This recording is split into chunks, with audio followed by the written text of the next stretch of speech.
Hello दोस्तों, कैसा आप सभी लोग। तो मैं आकाश कुमार स्वागत करता हूं आप सभी के अपने चैनल केयरवेल फार्मा में। तो आज के इस वीडियो में हम लोग बात करेंगे अपने सब्जेक्ट फार्मास्यूटिकल इनऑर्गेनिक केमिस्ट्री के दी मोस्ट इंपोर्टेंट क्वेश्चंस के बारे में।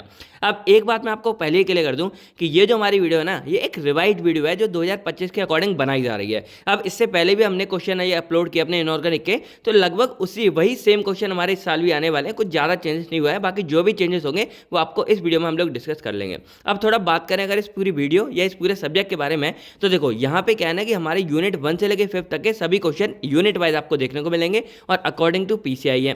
अब सिंपल सी बात ये है कि ये जो हमारा सब्जेक्ट है इनऑर्गेनिक, इसमें क्या है ना मोस्टली थ्योरेटिकल पार्ट है। जैसे आपने अभी एनालिसिस कर लिया, हमने फार्मास्यूटिक कर लिया, तो इन सब में थोड़ा बहुत था, टेक्निकल था, कुछ कैलकुलेशन थी, कुछ याद करने की बातें। इसमें सारा कुछ थ्योरेटिकल है, बस आपको याद याद याद करना है। तो अगर आपका एक बार कंसेप्ट क्लियर हो गया, आपको सारी की सारी कहानी याद रहेगी। अब इसके बाद क्या है कि अगर आप यहाँ पे सिलेबस देखोगे तो सिलेबस के अंदर ना कुछ हमारे ऐसे क्वेश्चंस हैं या कुछ हमारे ऐसे ड्रग्स हैं जिनके आगे ये वाला स्टार साइन लगा होगा। तो बस आपको क्या करना है कि ऐसे जो भी हमारे ड्रग होंगे उनको बहुत ज़्यादा मतलब वो इंपॉर्टेंट हो जाते हैं, क्योंकि उनके बारे में ऐसे भी लिखने के लिए आता है, तो वही वाले एग्जाम में मतलब दे देते हैं। तो वो वाले जो टॉपिक होंगे उनको आपको स्किप नहीं करना है।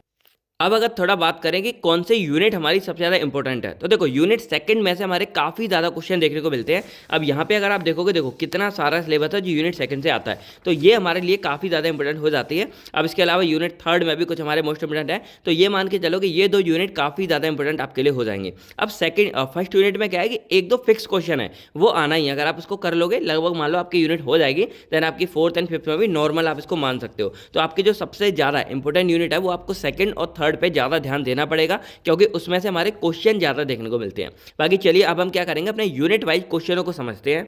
इससे पहले आपको क्या करना है कि फार्मास्यूटिकल इनऑर्गेनिक केमिस्ट्री की डेफिनेशन कमेंट करके लिखनी है और इस वीडियो को लाइक करके शेयर कर देना सभी के साथ कि भाई अब ये हो चुका है, ठीक है। और अगर सब्सक्राइब नहीं किया तो कर लेना, क्योंकि भाई वो बेल आइकन दबा दोगे ना तो आपके पास वीडियो आ जाएंगी। अब क्या होता है कि बच्चे बोलते सर ये वीडियो नहीं डाली, वीडियो नहीं डाली। अब हम डाल देते लेकिन आपका नोटिफिकेशन नहीं पहुंचता, तो उसको भाई आप क्या करना है, बेल आइकन दबा के ये कर लेना। ये सब काम यार में से नहीं होते हैं। बाकी अब हम बात करते चलिए यूनिट 1 के क्वेश्चनों के बारे में। अब यूनिट 1 में ना दो ऐसे क्वेश्चन है जो बहुत बहुत ज़्यादा इंपॉर्टेंट है, इन्हीं पर आपको सबसे ज़्यादा फोकस देना है। सबसे पहले आता है डिफाइन इंप्योरिटी, तो आपको इंप्योरिटी के बारे में सारी बातें करनी है। देन इसके वेरियस सोर्सेस ऑफ इंप्योरिटी, कि भाई क्या क्या सोर्स हमारी इंप्योरिटी के लिए, और इसके बाद इसको मेथड टू मिनिमाइज, यानी कि इसको कैसे ओवरकम करोगे, यानी कि कैसे ठीक करोगे। तो इनमें से कोई सा भी, या तो पूरा दे देंगे आपके लिए, कभी 10 मार्क्स में भी बहुत बार आता है, तो ये आ जाता है। और इसके बाद सेकंड इसमें आता है लिमिट टेस्ट ऑफ आर्सेनिक, यानी कि आर्सेनिक के लिए आपको लिमिट टेस्ट की पूरी बातें करनी है। पैरेटस वगैरह इसका बनता है, वो सारा रिएक्शन केमिकल सब कुछ आपको पता चलना चाहिए। तो ये दो हमारे इंपॉर्टेंट हो गए। अब इसके अलावा क्या होता है कि देखो लिमिट टेस्ट हमारा बाकी और भी हैं, जैसे क्लोराइड का, आयरन का, सल्फेट का, हैवी मेटल या लेड का।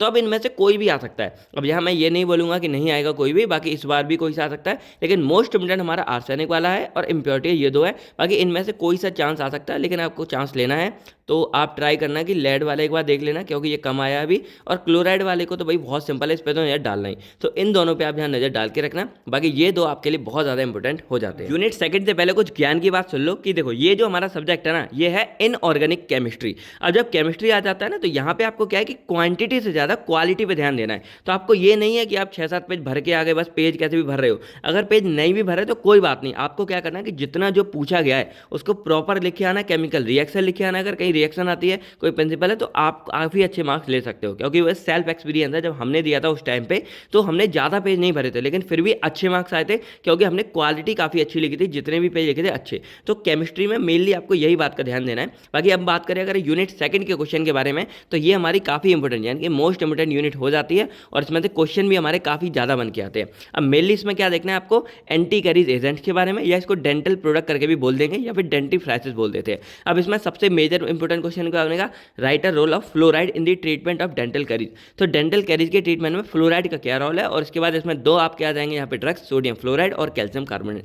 देन नेक्स्ट हमारे पास आता है बफर आइसोटोनिक सॉल्यूशन, जो काफ़ी ज़्यादा इंपॉर्टेंट है। इसको एक बार करो और सालों साल आपका चलेगा, क्योंकि फार्मास्यूटिक के अंदर भी है, और देन आपका आगे जाके आपको ये मतलब नेक्स्ट थर्ड सेम में भी देखने को मिलेगा। तो ये कर लेना कि बफर आइसोटोनिक सॉल्यूशन क्या होते हैं, बफर क्या होते हैं, फिर टोनिसिटी को कैसे मेजर करोगे और उसको एडजस्ट कैसे करोगे। अब इसी से कनेक्टेड एक हमारा क्वेश्चन आता है हेंडरसन-हैचेसहोफ इक्वेशन, यानी कि बफर इक्वेशन के बारे में, तो इसको भी आप चेकआउट कर लेना। देन नेक्स्ट हमारे पास आता है what is electrolyte replacement therapy, इसको ईआरटी बोलते हैं, और ये इसमें हमारा आ जाएगा सोडियम क्लोराइड और कैल्शियम क्लोराइड। अब देखो इसमें ये स्टार लगे ना, तो जिन पे स्टार लगे हैं वो ड्रग हमारे लिए काफ़ी इंपॉर्टेंट इंपॉर्टेंट हो जाते हैं, तो इन दोनों को आप लोग अच्छे से कर लेना। अब इसके बाद नेक्स्ट हमारे पास आता है discuss the physiological role and disease condition due to imbalance of calcium. तो या तो आपके सामने डायरेक्टली आ जाएगा कि आपको फिजियोलॉजिकल आयंस के बारे में बात करनी है जो हमारी बॉडी में प्रेजेंट होते हैं, और इसमें मेनली जो हमारा कैल्शियम है उसकी वजह से हमारी बॉडी में क्या क्या कमी आएगी। अब इसी से कनेक्टेड यानी कि जब हमारी बॉडी में कोई कमी या कुछ, सॉरी यहाँ पे ERT वाला था, इससे रिलेटेड कुछ भी आएगा तो नेक्स्ट हमारे इसमें क्या आता है ORS, यानी कि ORS के बारे में। तो देखो कई बार 2 नंबर में आ जाएगा, कई बार शॉर्ट लॉन्ग में भी आता था, ये देख लेना।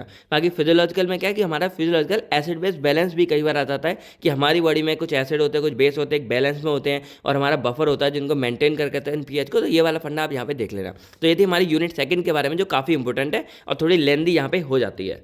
अब नेक्स्ट हम बात करते हैं यूनिट थर्ड के बारे में। अब देखो ये भी हमारी उस नज़र से देखा जाए तो इंपॉर्टेंट है क्योंकि इसमें भी क्वेश्चन काफ़ी बनते हैं। अब यहाँ सबसे पहले मेजर मोस्ट इंपॉर्टेंट क्वेश्चन आता है एसिडिफायर्स के बारे में। अब एसिडिफायर्स बोल देंगे या कई बार गैस्ट्रिक एसिडिफायर करके भी आ जाएगा। अब इसके अंदर आपको क्या क्या लिखना, देखो कोई भी हमारे पास जब कोई भी हमारा ड्रग आएगा तो क्या लिखना पड़ेगा, मेथड ऑफ प्रिपरेशन, प्रॉपर्टीज, ऐसे और यूजेस, या कुछ हम केमिकल रिएक्शन भी डाल सकते हो, ये आपको लिखना पड़ेगा अमोनियम क्लोराइड के बारे में। और ये हमारे सिलेबस में 2 जगह दिया है, यानी कि अगर आप एक बार इन सबको कर लोगे तो आपके 2 क्वेश्चन में ये हेल्प मिल जाएगी, यानी कि 2 क्वेश्चन आपके कवर हो जाएंगे। और यही सब आता है, लेकिन ऐसा नहीं है कि आपको बहुत ज़्यादा, जैसे मेथड ऑफ प्रिपरेशन है तो आप आधा पेज 1 पेज मान लो, प्रॉपर्टीज आपका आधा पेज हो गया, ऐसे आपका आधा पेज हो गया, यूजर आपका आधा पेज होगा, यानी कि ये जो पूरा क्वेश्चन है ये मान लो लगभग आपका 3 साढ़े 3 पेज में आ जाएगा। और इतना आपके लिए बहुत है, आपको इसमें 6-7 पेज भरने की जरूरत नहीं है क्योंकि इतना नहीं भर पाते हैं, क्योंकि इसमें शॉर्ट में सारा कुछ है। और एसिडिफायर का इंट्रो ही आप आधा पेज करके थोड़ा बल्क बढ़ा सकते हो। तो नेक्स्ट हमारे पास आता है इसमें डिफाइन एंटासिड्स के बारे में। तो एंटासिड में मेनली क्या है कि इसकी आइडियल प्रॉपर्टीज आती हैं, यूजेस आते हैं। अब सबको कर लेना। देन इसमें 2 हमारे ड्रग इंपॉर्टेंट है, एक आता है सोडियम बाइकार्बोनेट जिसपे स्टार लगाओ, सेकंड है एल्यूमिनियम हाइड्रोक्साइड जेल, तो इसको भी चेकआउट कर लेना।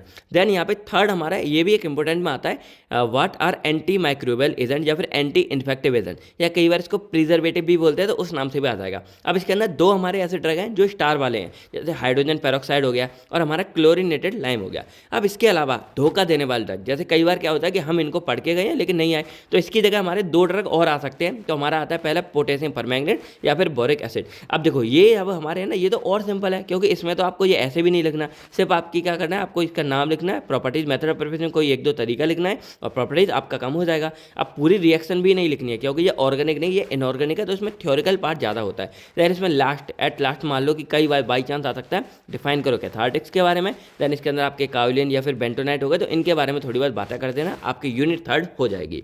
अब नेक्स्ट हम अगर बात करें अपनी यूनिट फोर्थ के बारे में, तो देखो इसमें ना 2 हमारे सबसे इंपॉर्टेंट है। पहला हमारा आता है डिफाइन हिमेटेनिक्स। अब हिमेटेनिक्स में मेनली आपका फेरस सल्फेट आएगा, उसके बारे में लिखना है। देखो क्वेश्चन बेशक इस वाले सब्जेक्ट में ज़्यादा है, लेकिन जो इनका सॉल्यूशन है यानी कि कंटेंट है वो बहुत ज़्यादा नहीं है। और आपको यही मैं बता दूँ कि देखो जो हमारा क्रैश कोर्स है उसके अंदर आपको 5 यूनिट के सॉल्यूशन की PDF मिल जाएंगी। अभी बेशक आपकी 2 हैं, बाकी बहुत जल्द आपको मतलब कल परसों से मिलना शुरू हो जाएंगे। और इसके अलावा क्या है कि जो आपकी 4th और 5th यूनिट है ना, ये आपको दिख रही होगी, इनका जो सॉल्यूशन वीडियो है वो आपको यूट्यूब पे नहीं मिलेगा। यूट्यूब पे क्या है कि यूनिट 1 से लेके यूनिट 3 तक आपको यूट्यूब पे वीडियोस मिल जाएंगी, लेकिन जो आपकी यूनिट 4th एंड 5th है इनकी वीडियोस भी आपको ऐप के अंदर ही देखने को मिलेगी, लेकिन जो PDF पे 5 होगी वो भी आपको ऐप के अंदर देखने को मिलेगी। अब पहला हमने हिमेटेनिक्स के बारे में देख लिया। अब नेक्स्ट आता है डिफाइन एक्सपेक्टोरेंट। अब एक्सपेक्टोरेंट में आपका मेथड ऑफ प्रिपरेशन, प्रॉपर्टीज, ऐसे यूजेस आएंगे अमोनियम क्लोराइड के। अब यही सेम हमने एंटासिड के बारे में पढ़ा था, तो आप 1 कर लो और 2 आपके यहाँ पे काम हो जाएंगे।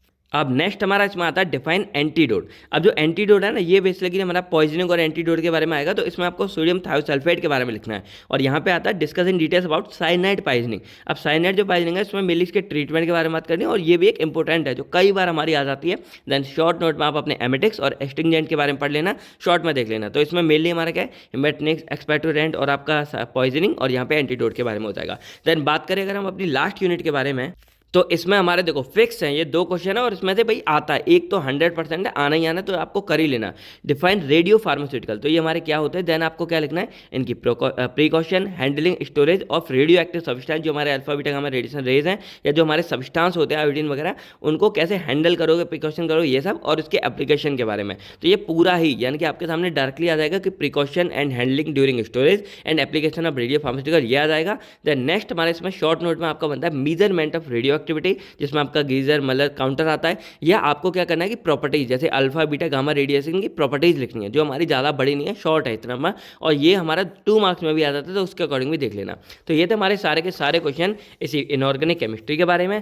तो आई होप अब आपको सारा कुछ समझ आ गया होगा। तो भाई वीडियो कैसी लगी कमेंट करके बताओ, बाकी इनके सॉल्यूशन आपको केयरवेल फार्मा ऐप के अंदर देखने को मिल जाएगा। तो बस दोस्तों आज की वीडियो में इतना ही, मिलते हैं आपसे बहुत जल्द नेक्स्ट वीडियो में। तब तक थैंक यू, टेक केयर, आप सभी लोग अपने अपनी फैमिली का ध्यान रखिएगा। बाय बाय दोस्तों, जय Hind, all the best for your exam.